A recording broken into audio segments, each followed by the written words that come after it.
Olá, tudo bem? A partir de agora começa mais um Universiência, um programa feito por TVs e instituições públicas de ensino superior nordestinas. Aqui a gente mostra a importância das produções científicas do Nordeste e como as pesquisas têm transformado a vida das pessoas. Veja agora o que vamos mostrar no programa de hoje. Professores da Universidade Federal do Rio Grande do Norte identificam os impactos sociais e econômicos da Covid-19 no turismo. Pesquisadores da Universidade Federal do Cariri estão descobrindo uma droga alternativa para combater a leishmaniose, doença endêmica no Ceará. Na Universidade do Estado da Bahia, um estudo aborda a contribuição da ação multidisciplinar no aprendizado de crianças com transtorno de desenvolvimento e comportamento e transtorno do espectro autista. E ainda, em Itapetinga, pesquisadores da Universidade Estadual do Sudoeste da Bahia desenvolveram um presunto tipo Parma, considerado um dos mais caros do mundo. Tudo isso você confere a partir de agora no Universiência.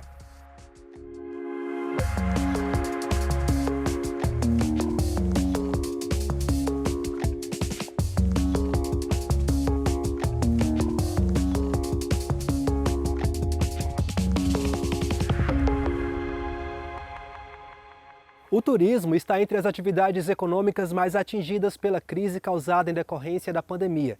Preocupados com os impactos sociais e econômicos da Covid-19 no setor, professores da Universidade Federal do Rio Grande do Norte desenvolveram um projeto vinculado à Rede Internacional de Pesquisa de Turismo em tempos de pandemia, para identificar esses impactos na região.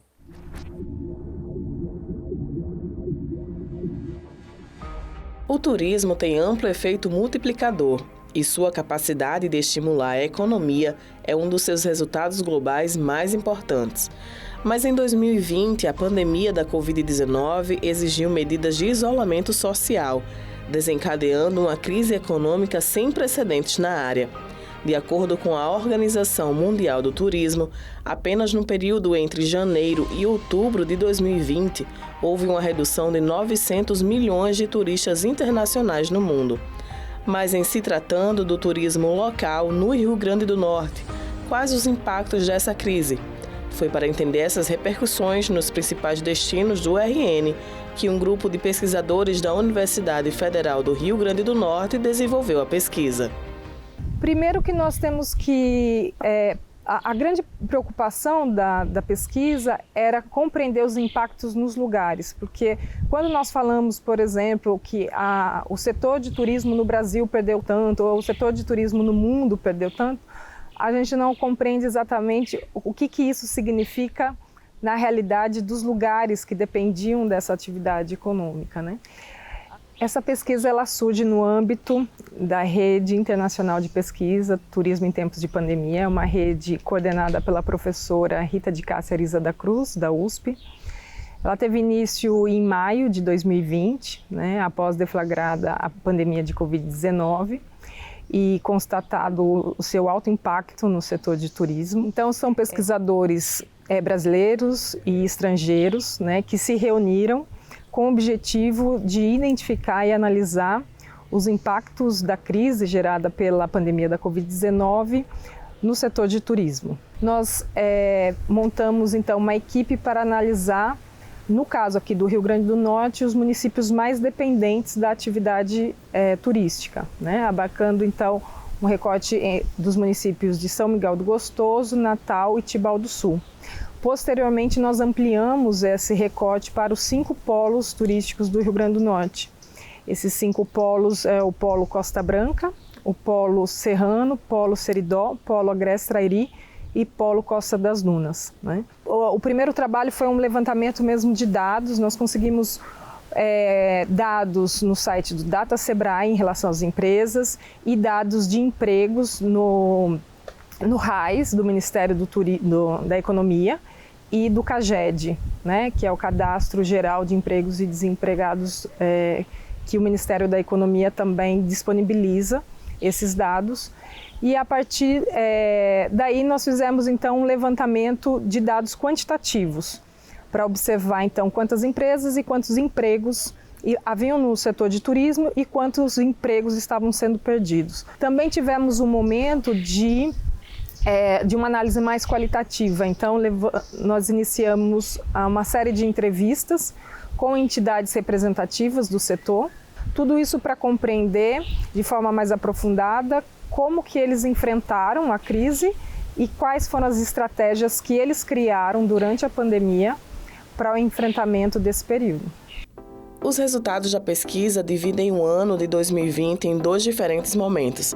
No primeiro semestre, período de acirramento da crise, com altas taxas de desemprego, especialmente nos restaurantes e hotéis.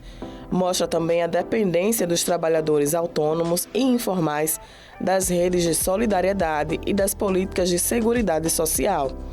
Já no segundo semestre, a retomada do turismo regional se mostra já a partir de julho, com destaque para o crescimento turístico nas pequenas cidades. O estudo também revela que a crise induziu a união dos trabalhadores em torno das entidades representativas de classe. A retomada da atividade turística, ela foi rápida e em algumas localidades turísticas, inclusive, terminou o ano de 2020 com dados positivos, né?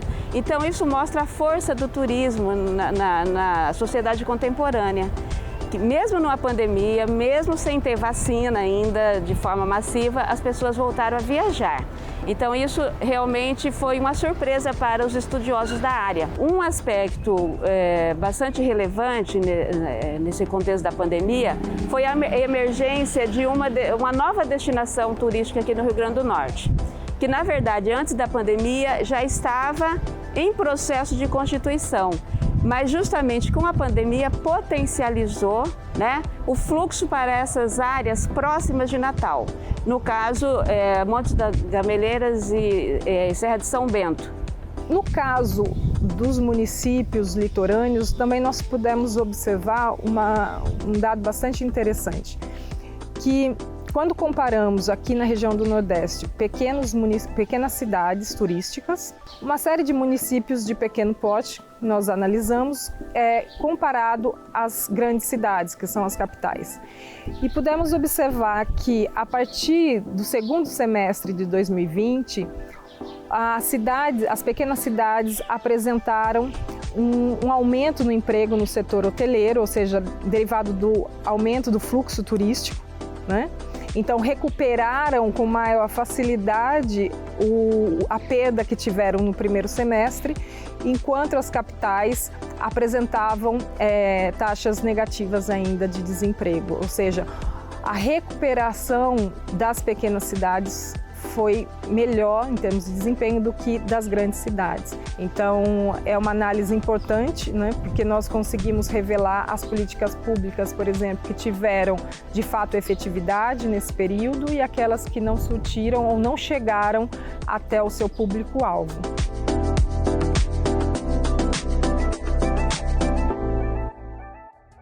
No próximo bloco, vamos ver que pesquisadores da Universidade Federal do Cariri estão descobrindo uma droga alternativa para combater a leishmaniose, uma doença endêmica no Ceará. A gente volta já já.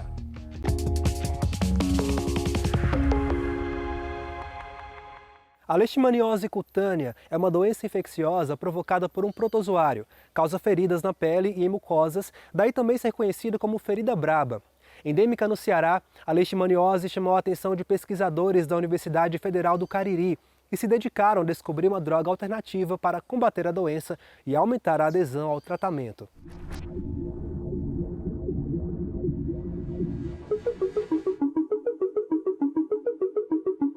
No final do século XIX, até 1890, não havia leishmaniose no Cariri. Então, o primeiro trabalho que nós publicamos foi tentar explicar por que a leishmaniose apareceu aqui no começo do século XX. Só teve uma explicação. Foi exatamente a época que o pessoal, os cearenses que tinham ido para o Acre, que é a zona endêmica riquíssima do agente etiológico, que é a leishmania, né? Eles foram para lá, né, para a borracha, e estavam voltando. E trouxeram a leishmania do Acre para cá. E o Ceará é um dos estados no Brasil que mais tem leishmaniose, tanto a forma cutânea, aquela que dá na pele, quanto a visceral. Ela dificilmente mata, mas ela incomoda. E ela pode dar na boca, pode dar no nariz, ou seja, invadir as fossas nasais, invadir a boca e destruir né, literalmente septo, o palato, o indivíduo fica funcionalmente a mastigação e a respiração com muito problema, né? A leishmaniose é uma doença vetorial, ou seja, você não pega de uma pessoa para outra. É necessário que tenha um inseto que pique o indivíduo e leve para o outro. Aqui sempre existiu o vetor, que é um inseto pequenininho que a população local chama de borrachudo. É um insetozinho bem pequenininho, você quase não vê. Aqui no Ceará existe ele em quase todos os locais, mas ele gosta de temperaturas amenas e floresta do tipo ombrófila, ou seja, semelhante à Mata Atlântica. Onde é que nós temos isso no Ceará? A Serra de Baturité é um foco, a Serra da Meruoca, né? A Chapada, a Serra da Ibiapina e aqui a Chapada do Araripe, porque tem condições do inseto viver. Então, esse pé de serra de Barbalha, Jardim, Missão Velha, Crato, né? Todas as cidades que ficam próximas ao pé de serra, há uma incidência elevadíssima de leishmaniose. Pelo menos um caso de leishmaniose cutânea por dia. Mapeado isso, definido, nós fomos ver o que era que estava acontecendo com a leishmaniose. Tratava-se, né, o índice de tratamento altíssimo, mas não estava funcionando. E aí fomos ver por quê. Um alto índice de desistência. Porque o tratamento ele é o quê? É a base de uma substância, é uma ampola, de uma substância chamada de glucantime. Ou seja, você tem que tomar pelo menos uma ampola, né? Pode tomar até 3 por dia. Você já imaginou tomar 15 ml intramuscular ou endovenoso todo dia durante 20 dias? E a droga que é utilizada, ela lesa o coração, ela lesa o fígado e lesa o rim. Ou seja, você mata a leishmania e pode matar o indivíduo também, né? Então, a gente pensou, será que a gente não pode encontrar uma droga alternativa? Essa ideia não é nossa originalmente, não.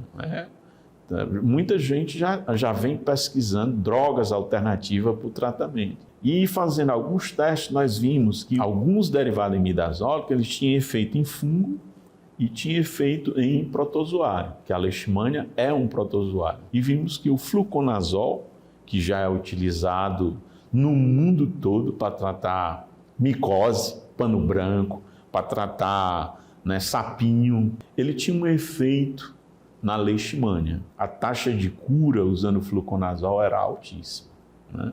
Se equiparava em alguns momentos com o glucantime. E vimos que a melhor dosagem era o paciente tomar 3 comprimidos por dia durante 4 semanas. E aí fizemos uma publicação. Após a publicação, várias outras universidades e centros de pesquisa repetiram, né? Da Arábia Saudita, da Etiópia, do Egito, do Iêmen. Eu recebi cartas de vários locais e em alguns desses países o fluconazol está sendo a droga de primeira escolha, né? E para surpresa minha, o Current é um livro de atualização em terapêutica, né, em clínica.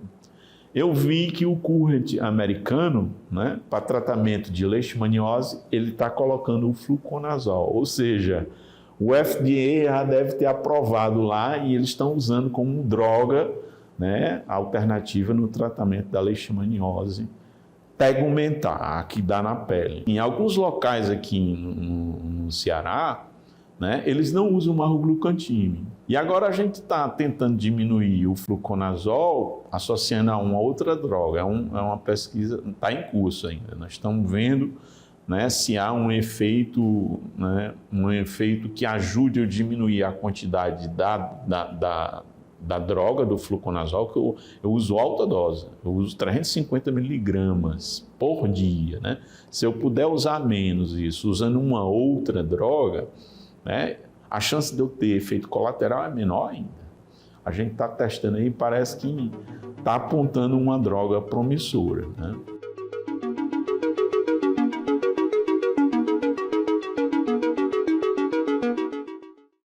Agora vamos conhecer o trabalho de um pesquisador da Universidade do Estado da Bahia que está encontrando uma forma de favorecer o desenvolvimento e o aprendizado de crianças com TDC, transtorno de desenvolvimento e coordenação, e TEA, transtorno do espectro autista.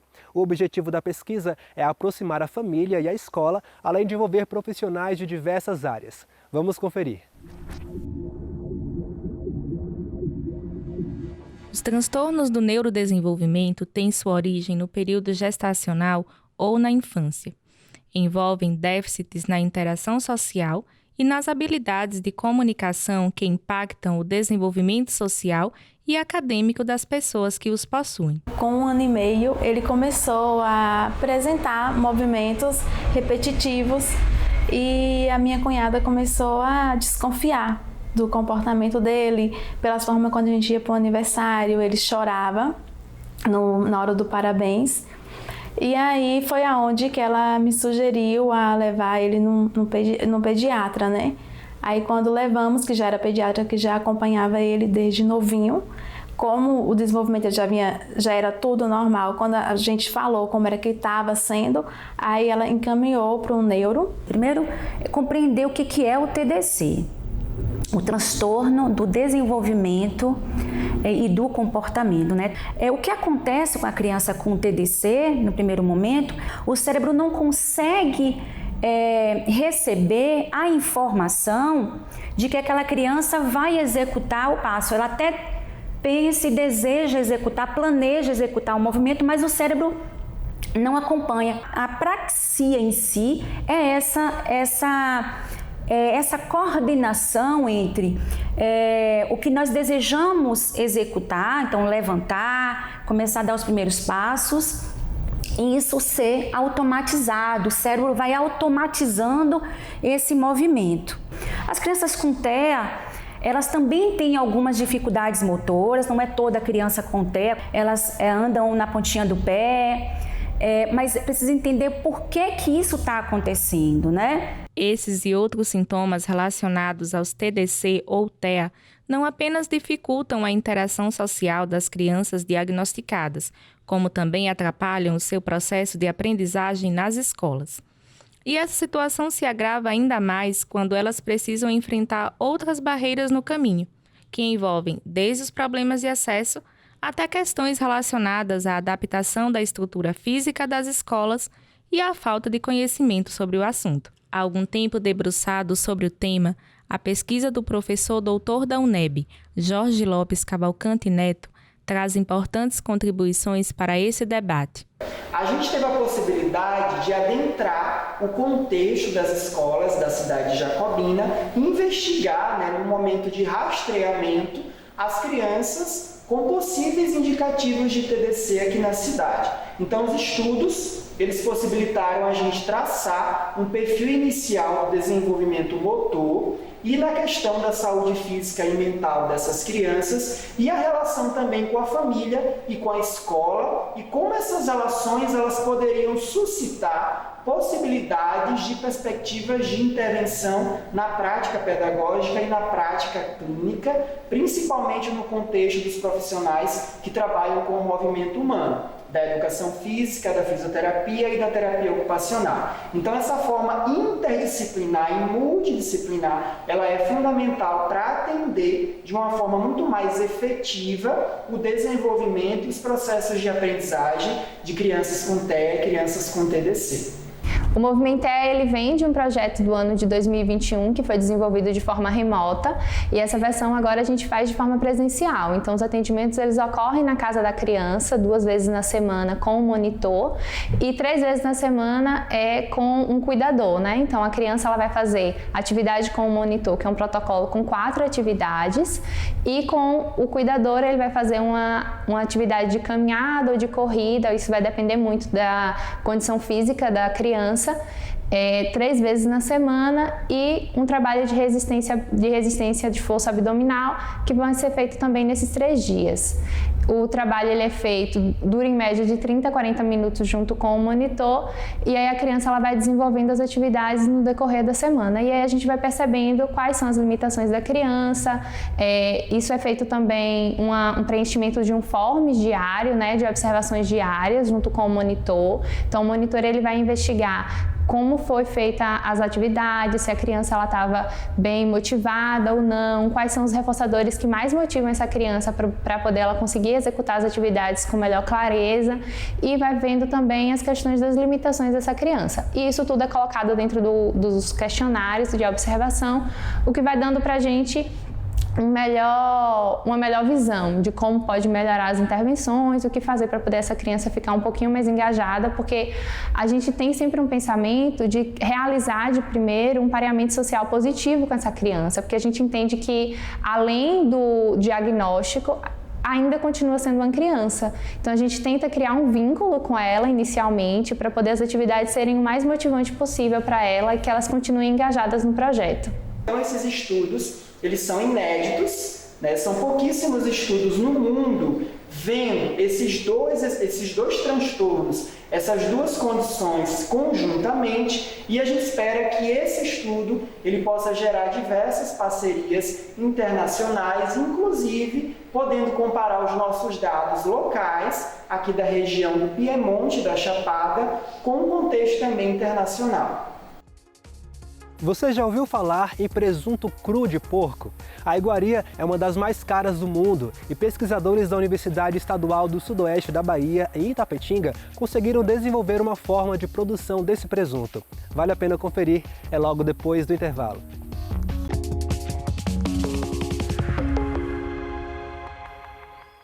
O presunto de Parma, um dos mais caros do mundo, é o nome comercial dado a um tipo de presunto cru de porco, produzido de maneira artesanal exclusivamente na Itália. Em Itapetinga, pesquisadores da Universidade Estadual do Sudoeste da Bahia estudaram a genética de um suíno que pudesse conferir ao presunto cru brasileiro características parecidas com o estrangeiro. O resultado foi o desenvolvimento de um produto muito saboroso e que poderá agregar renda aos criadores do Sudoeste baiano. Vamos conhecer. O presunto cru é um produto essencialmente artesanal que tem algumas nomenclaturas que as pessoas possam não identificar. O melhor presunto cru é chamado de Ramon, que é feito na Espanha. Portugal também faz um Ramon muito bom. E é um processo simples de salga natural, por um tempo bastante determinado. Outros países também fazem o presunto cru e trazem o seu nome regional identificado como presunto de Parma. Só que não botam a nomenclatura cru para isso. E aqui no Brasil a gente tem nossas raças nativas que têm a mesma genética das raças ibéricas, portuguesas e espanholas. Então esse material tem potencial produtivo. E a gente tem, talvez culturalmente possa estar errado, mas a gente desvaloriza o que é nosso, o que está nos nossos quintais. E a gente começa a valorizar o que vem de fora de um processo de produção muito distinto que nem sempre se adequa à nossa realidade. Quando eu propus esse trabalho ao William, e ele é criador da raça Pirapitinga, é exatamente a gente potencializar o que essas raças têm para que a gente possa viabilizar suas criações de forma comercial. E o presunto é um desses. A gente começou a trabalhar com Pirapitinga, no meu trabalho de conclusão, né? Que a gente queria identificar o grau de parentesco desse animal com os porcos ibéricos criados na Espanha, em Portugal, que produz o pata negra e o presunto Parma. E aí, diante desse TCC que a gente fez as características fenotípicas, a gente partiu daí para tentar produzir alguns alimentos para valorizar esse produto. Porque o Pirapitinga hoje ele é criado num sistema tradicional, né? O colonial ou caipira, aí vai dar preferência como queiram chamar. E esse animal ele é trabalhado nas características de ter uma dieta não tão balanceada, com enriquecimentos, com frutas na dieta, o abacate, a jaca, a manga e alguns derivados. Eu balanceio a minha dieta não só com alimentos tradicionais, e isso vai enriquecendo a carne desse animal. Já é um animal que naturalmente ele produz mais banha do que o industrial, e aí é um potencial dele. O que a gente decidiu então, identificando esse potencial, foi trabalhá-lo. E a gente começou com o defumado, que é um produto diferenciado que a gente pode agregar valor trabalhando também com a carne em lata, que já era um processo antigo que a gente trouxe à tona. Para você conservar uma carne que já tem sabor diferenciado e fornecer também para o nosso público-alvo aquela questão de retornar à infância. Porque a ideia é, quando você consome um produto que te leva a uma situação imaginária, pô, eu comia isso na época da minha avó, no colo da minha avó. E isso abraça o nosso cliente. O presunto tradicional, ele passa por alguns processos que envolve, na indústria evidentemente, que envolve técnicas com uma série de aditivos para ter aquela maciez, aquele sabor e o cheiro característico. O presunto cru é o pernil da forma mais natural possível, com sal grosso, a uma temperatura baixa e um longo processo de cura. Isso acrescenta valor. O presunto cru hoje, qualquer um pode acessar a internet e vai ver que o presunto cru, um pernil, pode chegar até mais de R$6.000 uma peça. Quando eu trabalho corretamente com esse animal, e aí eu estou falando de calendário vacinal, que é importante a gente fazer essa ênfase, porque às vezes a galera fica nessa questão, e a tênia? E série de doenças do suíno. Se você trabalha com calendário vacinal correto, seguindo a regra, a risca, você consegue controlar. E isso vai desde a higiene da granja, um negócio bem organizado, você elimina esses problemas. E a gente tem que ir quebrando esses paradigmas de preconceito que a população tem. O que nós precisamos é fazer com que o pequeno produtor e o médio produtor que queiram produzir o pirapitinga e os outros suínos caipira, é identificar o potencial da raça, independente de qual raça seja. Seja com o presunto cru, igual a gente está trabalhando, ou outros produtos. Nesse sentido, a gente faz essa enfatização e você mostrar para o pequeno produtor que com o animal que ele tem potencial de trabalhar, de agregar valor a um produto e melhorar a renda. Dentro desse padrão, que a gente foi trabalhando, entre alguns anos, eu consegui padrões que se equiparam à indústria. Então, por exemplo, a leitegada na indústria, a porca vai parir 14 leitões. Eu já tive esses números na minha leitegada. E assim, o que eu prezo hoje não é que a minha porca pare 4 leitões e morra 4. Eu quero que ela pare os 14 e no máximo morra 1. Então ela tem que criar pelo menos 13. Então eu vou vendo a habilidade materna dessa mãe e eu vou vendo esses desempenhos. A média, por exemplo, na indústria é 14.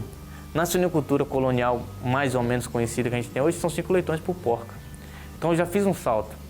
A UESB é fundamental, porque a pesquisa é que mostra, através dos estudos, os resultados que devam ser positivos, evidentemente, para que esse produtor possa se manter na sua propriedade, não desvalorizar a sua propriedade, reconhecer que os produtos que ele tem vale a pena e investir. E esse mercado é muito crescente. O mercado de produtos artesanais é um mercado que hoje cresce muito para a gente. E esse porco, que antigamente era a base da nossa culinária, porque dali vinha o óleo que a gente refogava as nossas comidas, ele é totalmente desprezado.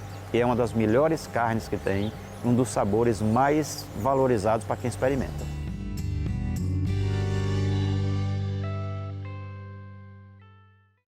Por hoje é só, o Univerciência fica por aqui. E se você tiver alguma dúvida ou sugestão, entre em contato com a gente através do e-mail univerciência@uesb.edu.br que a gente explica por aqui em um próximo programa.